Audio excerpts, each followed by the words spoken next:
Hi, it's Mary Claire, Mystics by the Sea, and I wanted to jump on and do a little video. I'm not going to make this too long. There's a lot of fear that goes with tarot readings.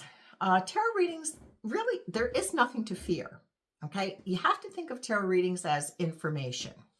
Information that I gather from your energy, from what the cards are telling me. Each card represents an emotion, a feeling. It really, I see it as a story. It's just a story of the energy that I read.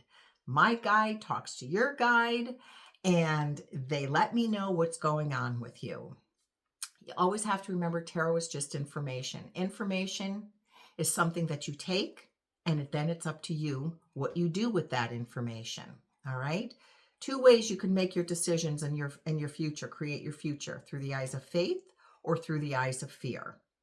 And tarot will help alleviate some of the fears. Okay? Tarot is just a tool I use. The cards don't hold any magic. It's just I know how to use them. Like anything else, okay? It's a tool. It's just a tool I use.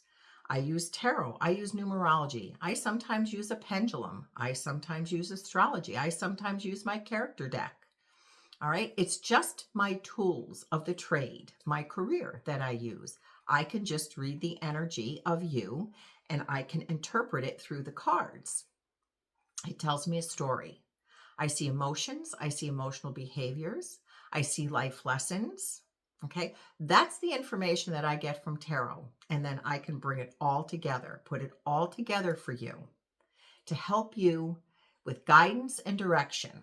I help you see the bigger picture. I help you see different perspectives. Okay, because when we're in it, it's hard. I read your emotions and your emotional behaviors. Okay, all right. I want to go over two cards, the two most feared cards of the deck. The Death card and the Devil card. Okay, we're going to start with the Death card. The Death card. And the Death card, I don't see death, nor do I see illness in my readings. Okay, the only time that I read the Death card as an actual death is if it's behind you, and it's because that death changed the course of your life. Like when my dad died. That death changed the course of my life. Otherwise, I would never have been picked up a tarot card to do tarot. Long story, but my dad's death changed the course of my life at 38 years old in a very good way. What it did was it made me explore the deeper meaning of life. It made me explore the afterlife. I was always into psychic readings and everything, but never did I think I would be doing this. But the point is, sometimes a death will change the course of your life. That's when I read it, but it's from your past. If it's in your present and in your future, I read it as transformation, events that happen that are meant to change the course of your life.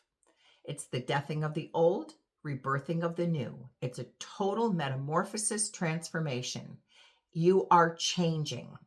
You never want to resist the change, no matter how it comes about, whether it be through pain, suffering, or just an event that changes everything. The Death card is never meant to be, never meant for you to resist.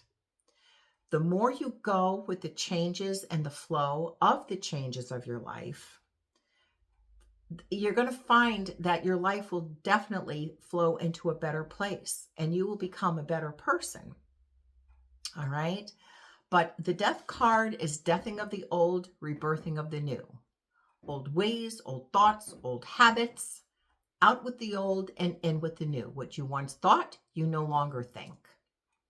Don't resist those feelings. Go with those feelings because they are meant to change you so you can spiritually grow and you can spiritually evolve. Then we have the Devil card. The Devil card, I call this card Stinking Thinking, Negative Nancy, Debbie Downer, because that's who he is, okay? He's also addictions, dysfunctional emotional behaviors, just a lot of dysfunction with the Devil card. They sabotage themselves. They are their own worst enemy because they cannot get out of their own way. They think of the downside as opposed to the upside. They think of the what ifs as opposed to what if. Okay? The devil keeps himself chained up and trapped in this little box that he is so fearful of stepping out of. He's very fearful of making decisions, of not making the right decisions. Okay? When this card appeals, what behaviors are you exhibiting? Are you sabotaging yourself? Are you talking yourself out of possibly wonderful things? Is there addictions? Is there someone around you that has addictions that definitely is affecting your life? That's what the devil card represents. Okay, those are just two cards. I wanted to tell you a little bit about tarot. And then I also incorporate numerology into my readings. The numerology is, I see your life lessons. I see exactly what's going on with the numerology along with the tarot. Okay, so I just wanted to clear up a little stigma on the fear of tarot and numerology, and especially those two cards, because neither one of them are cards to be feared. They are cards to be embraced because they are meant for change, for your greatest good. I hope this helped, and you could schedule a reading with me at any time. I do it over the phone, I do it Zoom, or in person. Have a great day.